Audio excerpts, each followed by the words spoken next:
Welcome to the deep dive. Today, we're looking into something, well, pretty fascinating, almost uncanny, really. It's a pattern our source material highlights. The core idea is this. About every 36 years, give or take, two planets, Saturn and Neptune, they line up in the sky. And the striking thing is, each time this seems to happen, Russian history goes through these huge shifts, monumental changes. So our mission here is to unpack this correlation. We'll trace it back for history, look at the evidence laid out in the sources, and then, importantly, explore what the next alignment coming up in 2026 might mean. For you listening, think of this as a shortcut to grasping a really unique perspective on these major historical turning points. I mean, the sources point to things like the 1917 Bolshevik Revolution, the fall of the Berlin Wall in '89, both lining up with these alignments. It's pretty compelling stuff. And looking ahead, there's talk in the material about this 2026 alignment, the Aries Point, being a kind of cosmic reset. We need to figure out what that means. It's definitely compelling. And what we're talking about here, astrologically, is the Saturn-Neptune conjunction. It's not random, like you said. It's a cycle, roughly 36 years.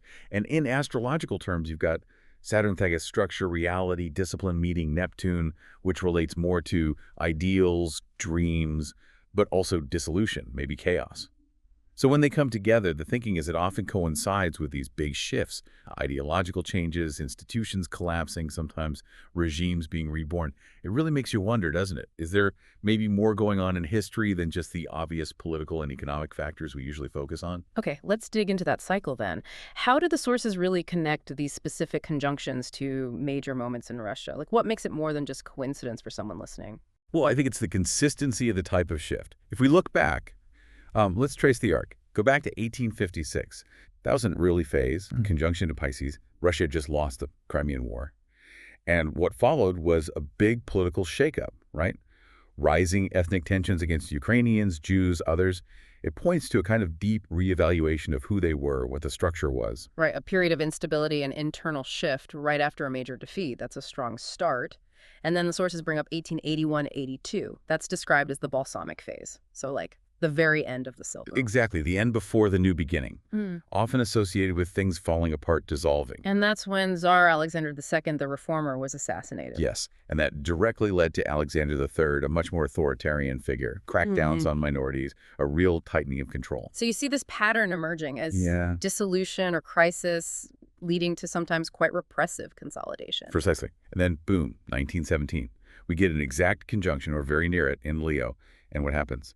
The Russian Revolution, the Bolshevik takeover. This wasn't just a change of leader. It was the whole system turning upside down. A total institutional collapse and ideological rebirth, you could say. The timing there is almost eerie.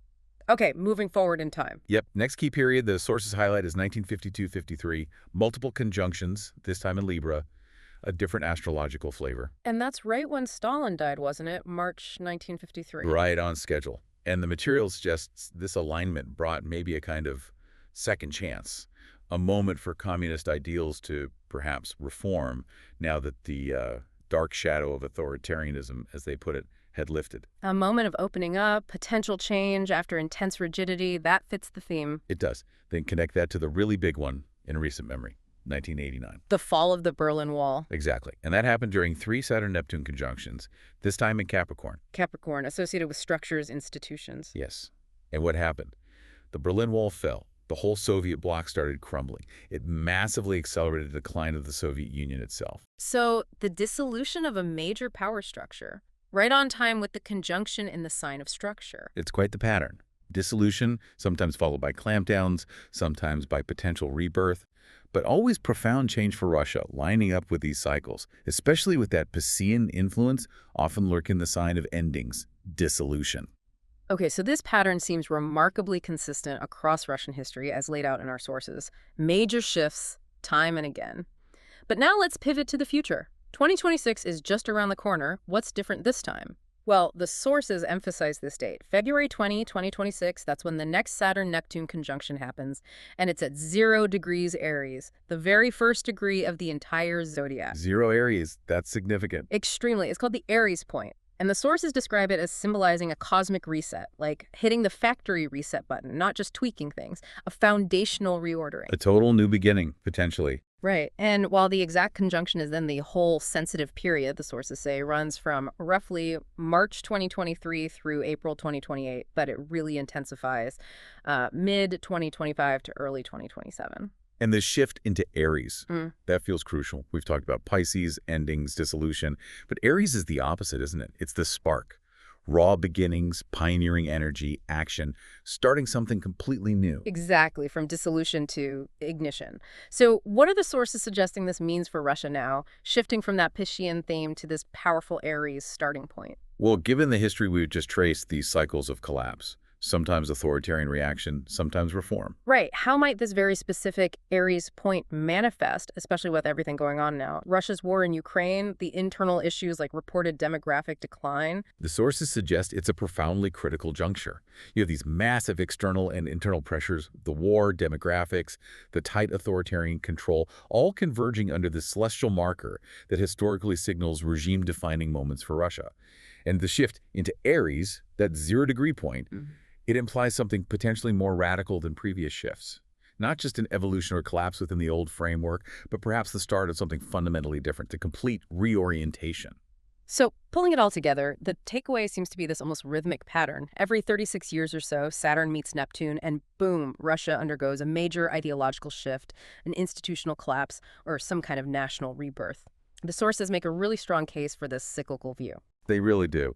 And bringing it right up to today, the argument is that what's happening now, particularly Russia's actions in Ukraine, alongside these deep internal pressures, isn't happening in a vacuum. It's unfolding under this, let's call it a cosmic spotlight, that's directly linked to all those previous turning points in Russian history.